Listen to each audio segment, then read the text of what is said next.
Aujourd'hui, je te parle d'un accessoire que j'ai mis du temps à acheter et qui aujourd'hui est vraiment devenu un indispensable en tant que vidéaste. Et cet accessoire, c'est tout simplement un filtre de diffusion. Bonjour tout le monde, ici Aymeric et bienvenue sur Aymeric Robin Productions. Un filtre de diffusion, qu'est-ce que c'est? C'est simplement un filtre que tu vas venir visser sur ton optique de ton appareil photo et qui va te permettre, comme son nom l'indique, de diffuser la lumière. Idéal principalement pour les scènes de nuit éclairées ou encore les scènes éclairées de façon artificielle. Évidemment, ça ne se limite pas à ça. Tu peux l'utiliser de la manière que tu le souhaites et ainsi faire preuve de créativité et pourquoi pas te différencier de tes concurrents ou de tes confrères. En fait, c'est tout simplement un filtre qui va te permettre de créer un petit halo lumineux autour de finalement de la lumière que tu utilises, qu'elle soit artificielle ou non, et ça va venir te permettre tout simplement de baisser la quantité de détails, de netteté finalement de ton rush. Parce que si en photographie, généralement on cherche à avoir le maximum de netteté, le maximum de détails dans la photo, en vidéo c'est un petit peu différent. Alors évidemment, on cherche pas non plus à avoir une image floue,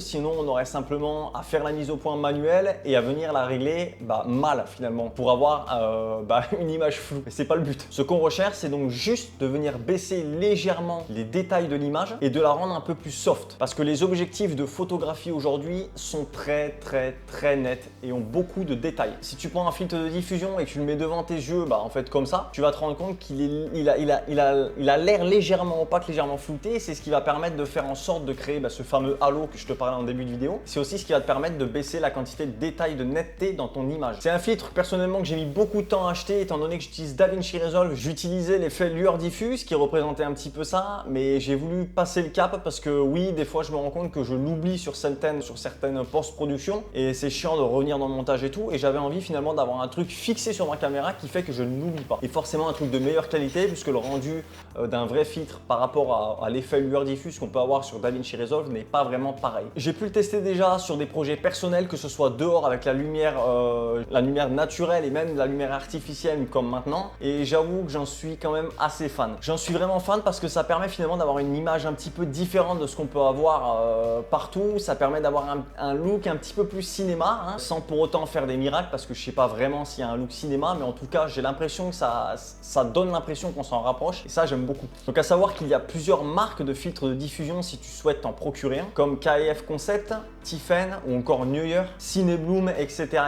puisqu'il y en a vraiment pas mal. Il y a également plusieurs degrés d'intensité. Alors chez certaines marques, chez Cinebloom, je crois que c'est en pourcentage, 5%, 10%, 20%, qui représente finalement l'intensité du filtre. Et chez d'autres marques comme Neuer, KF Concept, Tiffen, etc., on parle en degrés. Exemple, 1/2, 1/4, 1/8, 1/16, etc. Et plus le chiffre est petit, plus l'intensité est forte. Exemple, un filtre de diffusion 1/2 sera plus intensif, aura plus d'effet qu'un 1/16. On peut clairement s'en rendre compte sur cette vidéo-là où on aperçoit un petit néon que j'ai mis ici qui crée un espèce d'halo et qui finalement étale un petit peu la lumière.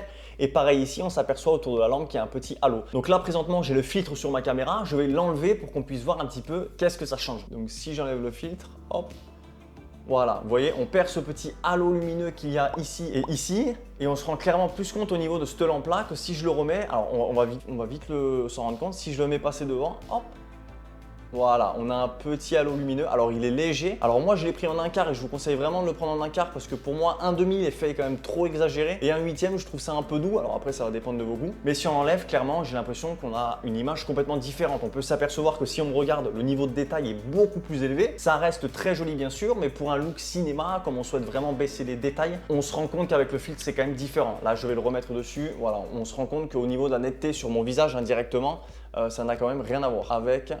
sans, avec, sans. Ça ne modifie en rien l'exposition, donc de ce côté-là, c'est vraiment cool. On aura simplement pour le mettre à venir le visser sur l'optique de sa caméra et on pourra même venir rajouter sur celui-ci que j'ai acheté directement sur Amazon, je vous mettrai le lien en description.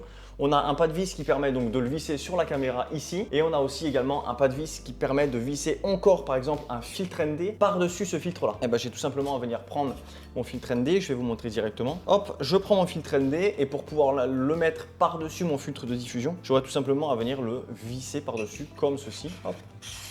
Alors ça peut être un peu galère à visser au début, mais voilà. Et donc là, j'ai deux filtres, un filtre de diffusion et un filtre ND. Et les deux, je peux tout simplement venir les visser sur ma caméra Donc là en l'occurrence ça marchera pas puisque bon, l'exposition est pas bonne, mais je peux complètement venir le mettre pour différents cas de figure. Je pense vraiment et sincèrement que c'est un accessoire qu'il faut avoir dans son sac. Alors pas forcément tout le temps, je ne dis pas non plus que c'est un indispensable puisque on peut facilement créer du contenu, que ce soit pour des professionnels ou même personnels sans ce filtre là.